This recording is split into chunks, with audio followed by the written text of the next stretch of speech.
اعوذ باللہ من الشیطان الرجیم بسم اللہ الرحمن الرحیم السلام علیکم۔ ایک یہودی نے حضرت علی رضی اللہ تعالی عنہ کی خلاف حضرت عمر رضی اللہ تعالی عنہ کی عدالت میں مقدمہ دائر کر دیا۔ حضرت علی رضی اللہ تعالی عنہ نسبتاً ممتاز جگہ پر بیٹھ گئے تو آپ نے کہا، ابو الحسن اٹھو اور اپنے مدعی کے مقابل جا کر بیٹھ جاؤ۔ حضرت علی رضی اللہ تعالی عنہ اٹھے اور مدعی کے قریب جا کر بیٹھ گئے، لیکن آپ کے چہرے پر برا فروختگی کے اثرات تھے۔ آپ نے اس کو برا جانا۔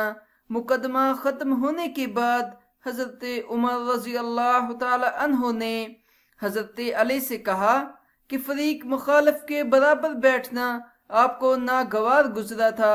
حضرت علی رضی اللہ تعالی عنہ نے کہا، عمر، مجھے یہ قطعاً ناگوار نہیں گزرا۔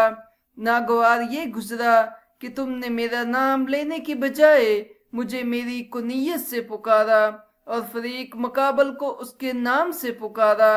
اس سے تم نے جو عدم مساوات کا ثبوت دیا مجھے وہ ناگوار گزرا تھا۔